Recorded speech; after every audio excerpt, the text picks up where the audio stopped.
आदर्शवाद के विचारकों में एक व्यक्ति का नाम हुआ प्लेटो। तो प्लेटो की पुस्तकों में जो पुस्तक सबसे ज्यादा प्रसिद्ध हुई उसका नाम है रिपब्लिक। प्लेटो चाहता था कि गणतंत्र की स्थापना हो, और उस समय क्या था कि ग्रीस के बहुत सारे राज्यों में ना उठापटक चलती रहती थी हर समय। वो उठापटक ना हो, देखिए सारे डेवलपमेंट की शर्त है कि कानून व्यवस्था ठीक से बनी हो। अगर कानून व्यवस्था ठीक नहीं है तो डेवलपमेंट किसी भी तरह का हो ही नहीं पाएगा। इसलिए कई दार्शनिकों को चिंता रहती है कि कानून व्यवस्था ठीक रहनी चाहिए, राज्य इतना मजबूत कम से कम जरूर हो कि वो चीजों को मैनेज कर ले और दार्शनिकों को दार्शनिक होने की छूट मिल सके, फ्री होकर सोच सके, इतनी तो उनको सुविधा चाहिए ना कम से कम। इसलिए प्लेटो ने, ये सब लोग बेसिकली फिलोसफर्स हैं, इनको राज्य में बहुत दिमाग नहीं लगाते हैं, लेकिन राज्य भी सरकार भी उनके चिंतन का एक पक्ष होता है। और प्लेटो का मानना था कि एक अच्छा शासन तब होता है जब कोई शासक फिलोसफर किंग होता है, दार्शनिक राजा की धारणा। राजा तो दार्शनिक होना चाहिए, राजा तो दार्शनिक को होना चाहिए। क्यों दार्शनिक को होना चाहिए? तो उसने कहा कि शासन ठीक से चले। दार्शनिक में क्या खास बात है? दार्शनिक व्यक्ति सांसारिक सुख भोग से बहुत ऊपर उठ चुका होता है, उसको सांसारिक आकर्षण परेशान नहीं करते, मतलब पैसे की इच्छा, बाकी इच्छाएं, उसको उन सब का छोटापन, उन सब की क्षुद्रता समझ में आ चुकी होती है। क्योंकि दार्शनिक स्वार्थी नहीं, ऐसा नहीं कि स्वार्थी नहीं होता, उसे स्वार्थ का स्तर बहुत ऊंचा होता है, उससे वो छोटी चीजें आकर्षित नहीं करती जिनके आकर्षण में समाज का लगभग अधिकांश हिस्सा उलझा रहता है। एक व्यक्ति ने बड़ा सुंदर वाक्य बोला है, आप इस पर गौर करें कि इसका अर्थ आप समझ पा रहे हैं।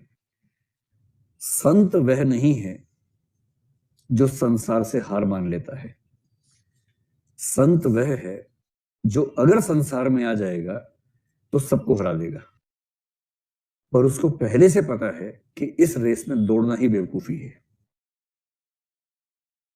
सच्चे संत की बात हो रही है, झांसाराम जी की बात नहीं हो रही है। सच्चा संत,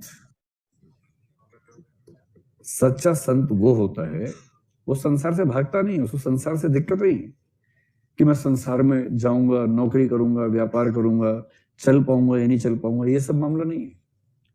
अगर वो पूरे मनोयोग से उतर गया तो किसी का भी बैंड बजा देगा, पर उससे पहले से पता है कि इसमें पंख में कीचड़ में उतरने का फायदा ही क्या है।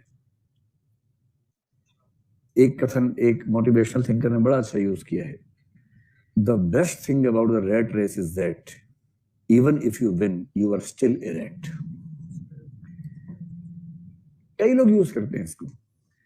चूहों की दौड़ में सबसे रोचक बात यह है कि यदि आप इसमें जीत जाते हैं तो भी आप चूहे ही रह जाते हैं। चूहों की दौड़ जीत के आप क्या साबित करेंगे? मैं सबसे फास्ट चूहा हूं, आई एम द फास्टेस्ट चूहा। इसके अलावा क्या साबित कर लिया? रहे तो चूहे ही।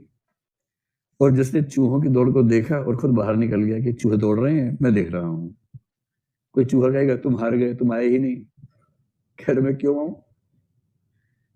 जो इस लेवल का व्यक्ति है ना, वो है सच्चा संत।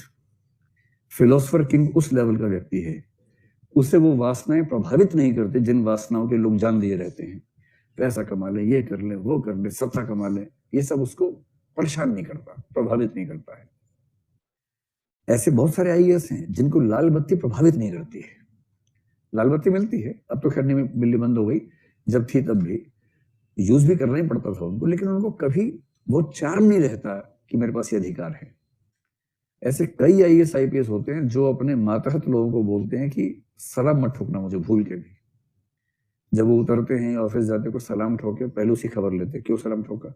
नहीं, ठीक से बात करो, नमस्ते करो, बस, और कुछ नहीं करना है।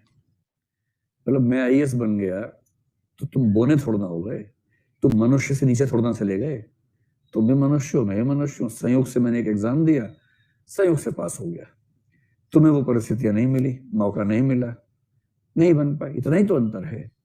इतने अंतर पे एक मनुष्य दूसरे मनुष्य को सलाम ठोके, रात दिन जी हजूरी करे। जी हजूरी करने वाले की तो मजबूरी है, जो करवा रहा है उसके टुच्चेपन पे गौर कीजिए। जिसको दूसरों से सलाम ठुकवाना अच्छा लगता है उसके हल्केपन पे गौर कीजिए। वो कितना चीप किस्म का इंसान है कि उसके सामने दूसरा इंसान अपनी पूरी इज्जत को दांव करके सलाम ठोकता है और वो उसको एंजॉय करता है। जो कायदे का इंसान होगा ना, फिलोसफर किंग, उसे इन हल्की चीजों में सुख नहीं मिलता है, मुक्त है इन चीजों से। और जो इन चीजों से मुक्त होगा वो करप्ट क्यों होगा, लालची क्यों होगा, वो अपने निजी हित के लिए देश का नुकसान क्यों करेगा। और इसलिए प्लेटो ने कहा, प्लेटो को हम विस्तार में पढ़ेंगे आगे चलकर, प्लेटो ने कहा कि 3 तरह के लोग हैं, एक साहसी लोग हैं, एक व्यापारी लोग हैं, एक ऐसे लोग हैं जो ज्ञानी लोग हैं। ज्ञानी में से एक व्यक्ति राजा बन जाएगा तो बेहतर रहेगा, क्योंकि फिलोसफर व्यक्ति को बहुत असर नहीं पड़ता है। दूसरा, जो फिलोसफर व्यक्ति है उसमें न्याय का सद्गुण होता है। और प्लेटो ने कहा कि जो एक सद्गुण सबसे महान है वो न्याय है, जस्टिस है। जस्टिस व्यक्ति में भी होना चाहिए, राज्य में भी होना चाहिए। तो राजा यदि जस्टिस करने की स्थिति में है तो वो राज्य अच्छा ही चलेगा। इसलिए फिलोसफर किंग होना बहुत जरूरी है। उसने कहा 3 तरह के लोग हैं, कुछ साहसी हैं, योद्धा किस्म के लोग हैं, कुछ व्यापारी हैं जो लालची किस्म के लोग हैं।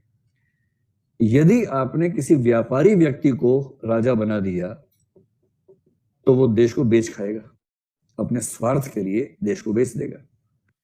और यदि आपने किसी योद्धा व्यक्ति को राजा बना दिया तो वो अपने हार्मोन्स को कंट्रोल ना करने की वजह से युद्ध में झोंक देगा देश को। तो एक बेच खाएगा, एक युद्ध में झोंक देगा। और ऐसा राजा क्यों चाहिए जो अपने स्वभाव को कंट्रोल ना करने की वजह से अपने देश को बेच दे या अपने देश को युद्ध में झोंक दे। इसलिए कहते हैं आप जितने ऊंचे पद पर हैं उतना शांत होना सीख जाइए। चंद्रमा को मस्तक पे धारण कर लेना चाहिए एकदम। जितने ऊंचे पद पे हो उतना झुक के रहो। आपको लोग बहुत गालियां देंगे, बहुत बुरा मानेंगे, नाराज होंगे। ऊंचा होने का एक ही मतलब है, हर किसी की नाराजगी को बहुत प्रेम से सहन करने की ताकत। अगर आप तुनक मिजाज होंगे तो किसी ऊंचे पद पर चल नहीं पाएंगे, कुछ ही दिनों में टैं बोल जाएंगे, कुछ दिनों के अंदर। विनम्रता बहुत जरूरी है और वो वही कर सकता है तो फिलोसफर लेवल का आदमी, जिसको छोटी मोटी बातें प्रभावित नहीं करती हैं, उनसे वो तटस्थ रह के जीवन जीता है। तो क्या आप प्लेटो पर 4-5 लाइन लिख पाएंगे? तो प्लेटो के हिसाब से शासन को ईमानदार इसलिए होना चाहिए, यदि शासक ईमानदार नहीं होगा तो शासक अपने लाभ के लिए देश का नुकसान कर देगा या अपने स्वभाव की कमी की वजह से देश को युद्ध में झोंक देगा। इसलिए शासक को बेहद न्यायप्रिय और शांत व्यक्ति होना चाहिए, जिसे प्लेटो ने क्या कहा, दार्शनिक राजा कहा। ऐसा व्यक्ति उसके हिसाब से बेस्ट होगा।